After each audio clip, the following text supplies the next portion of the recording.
Paano kung ang pag-inom mo ng tubig para mabuhay sa araw-araw ay siya palang tatapos sa iyong buhay? Laman ng balita sa loob at labas ng bansa ang trahedyang ito dahil hindi ito pangkaraniwang insidente.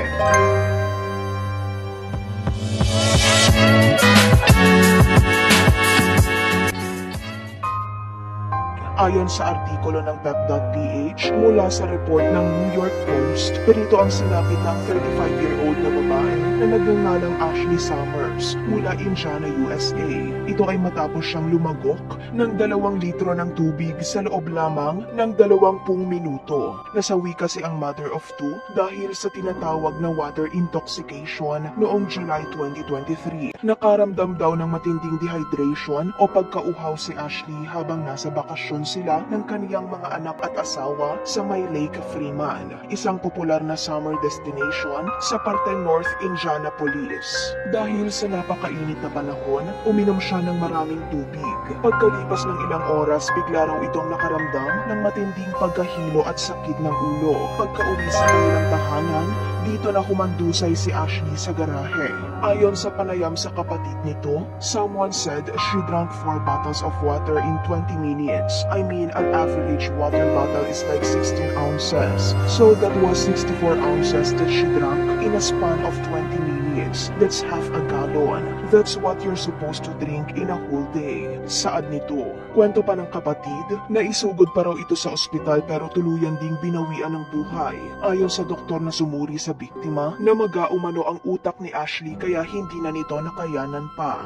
Ayon naman sa paliwanag ng ilang mga doktor at eksperto, 1 litro lang ng tubig ang kayang salain ng ating kidney sa loob ng 1 oras at kapag sumobra ito, delikado na ang isang tao.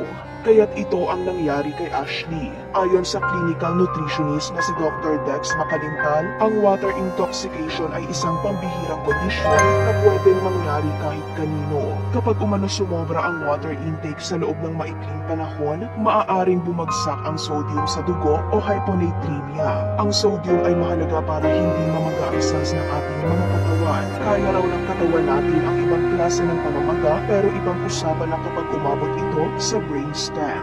Giit naman ni Doc Dex, hindi masama ang pag-inom ng 2 litro ng tubig kada araw, pero kailangang may interval at hindi isahang inuman. Payo naman ng Chairman of Medicine ng Georgetown University Medical Center na si Joseph Verbalis, drink to your thirst. It's the best indicator.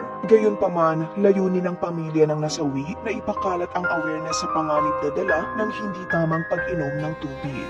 Samantala, umani naman ito ng magkahalong opinyon mula sa ilang netizen.